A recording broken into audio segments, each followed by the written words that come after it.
Hello, my name is Miss Karraro. I will be your student's AB Calculus teacher this year. I'm so sorry that I couldn't be there in person for back to school night this year, but I'm hoping that this video can capture just as much of the magic as we would have had in person. So please stick along for a presentation about what we'll be doing in AB Calculus this year. So a little background about me. This is my 8th year teaching, my 5th year at West Springfield. And my 2nd year as department chair and pyramid math specialist. So I wear a lot of hats, but first and foremost, I am a calculus teacher. Some fun facts about me: I went to the University of Virginia. I got my bachelor's in math as well as my bachelor's in women gender studies, and then my master's in teaching from UVA. I am also a graduate of West Springfield. I will not tell you the class because I don't want to age myself, but I'm getting my PhD at GW currently in education policy, so I love school, and that is one of the reasons that I became an educator. You can see I have 2 dogs. They are in the little pictures on the bookshelf there. They're mini golden doodles, and I am obsessed with them, and they're great.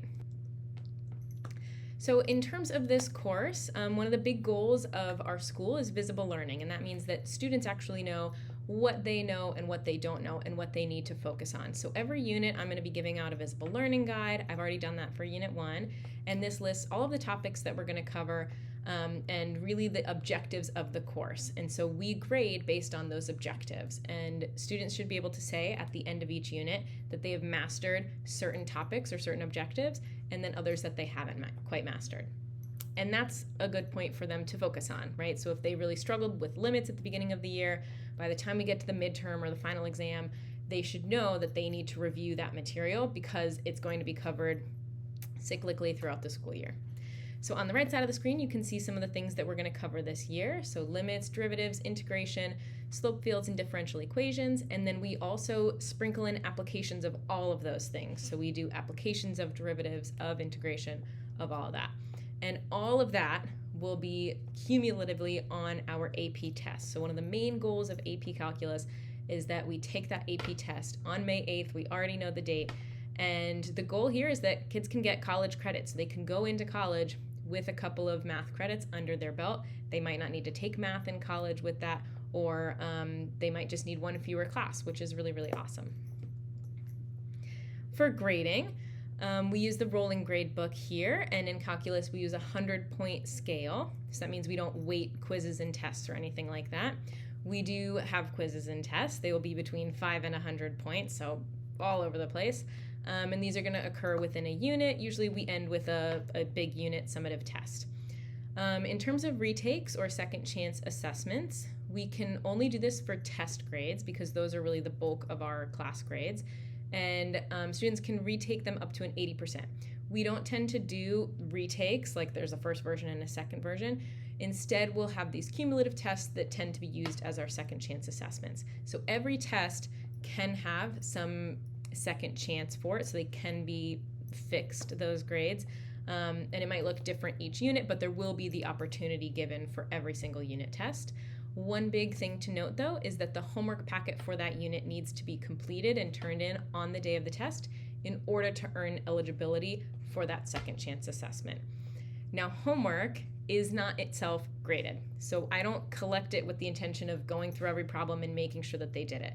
The goal of homework is to be used as practice. So just doing homework doesn't get good grades, but doing homework helps you practice so that you'll score better on the quizzes and tests, which is what the bulk of our grading system is. As I already sort of mentioned, there'll be cumulative assessments. We'll probably have a midterm and a final exam. And then that practice AP exam is something that we'll do sometime in April to get us ready for the AP exam. Part of that is that sitting down and taking a 3.5-hour math test is a skill. It's really hard to do, and so we like to have that practice so that the AP test isn't the first time that they do that. And just our final grade is going to be determined by the rolling grade book, so all of the grades throughout the year will total up and become the final grade. Materials. So I've already shared this with students, but they need some kind of binder, something to hold all of the things that we do. Probably 2 inches is plenty. Also pencils and erasers. In math we make mistakes, and that's great, but we'd like to be able to erase them and fix them. We also need a graphing calculator. We recommend the TI-84 or the 84 Plus. the plus tends to be better. If you're deciding between the fancy colorful ones or the regular ones, that's really up to you. The colorful ones are nice, but it's not necessarily worth it. Dry erase markers, so those are all optional things, highlighters, pens, but I like to take notes in different kinds of colors, so if your student prefers that, then they can bring that stuff in. I won't be mad about it.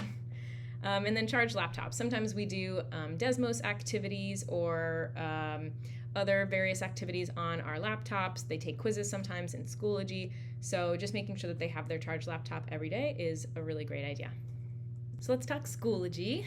I post everything in Schoology. You can see that we have quizzes there on the right. There's little event calendars just letting students know what's coming up. And I post all of the notes, homework, practice items that we do. Everything is in there. So if they have to miss a day, they can find it. If they need to know what's coming up because they're debating missing a school day for some reason, they could click on the little buttons on the top, like calendar there, to see what's upcoming. I also have the notes button so that they can access notes really easily, test correction forms, gold sheets, so everything should be really easily accessible in Schoology. And also, students and parents can contact me through Schoology with the messages option. Expectations for this class. So I just ask that students stay on top of their stuff if they're going to miss a day, to make sure that they check Schoology before coming back, or if they know they're going to be out one day, kind of being ready for that by checking Schoology or letting me know. I'm able to record my lesson as long as I know in advance, and I'm happy to do that so that kids can stay on top of their work. We have unit calendars, so they should know when tests are coming up, when quizzes are coming up. We give that out ahead of the unit. And then making sure that they bring their stuff to class every day. So we have a notes packet for the whole unit, so they should know to bring that, bring their homework packet, bring their binder, bring their calculator to class every day. We do have a class set of calculators, so if they forget it one day, they'll probably be fine, but just making sure that they can practice at home and bring it to school is a really good idea. Also, calculus can be really hard, and so believing in yourself is an expectation that I have for all of my students. We can do hard things, and I really hope that if they face some difficulty this year, that they persist through it and are excited to learn this really complicated but beautiful subject that I really love. Lastly here, please reach out if you have any issues, questions, concerns. One thing that I do want to kind of caveat that with is that a lot of our students are going to be going to college next year, or they're almost there, right? And so kind of pause before you reach out to me immediately if you have a question. Ask your student if this is something that they can probably handle, because I don't think I'm a very scary person, and so I hope that they could come to me if they have any kind of question or issue. And then, of course, I'm happy to communicate with parents as well. So just let me know. And usually I'll be pretty good at responding back within about 24 hours, but, give me a weekend if you're going to reach out on a Friday. My email is here on the screen, and you should also be able to access that in Schoology. So again, I'm so sorry that I couldn't be there at Back to School Night tonight, but please reach out if you have any questions, comments, and concerns, and I will happily get back to you. Have a great evening.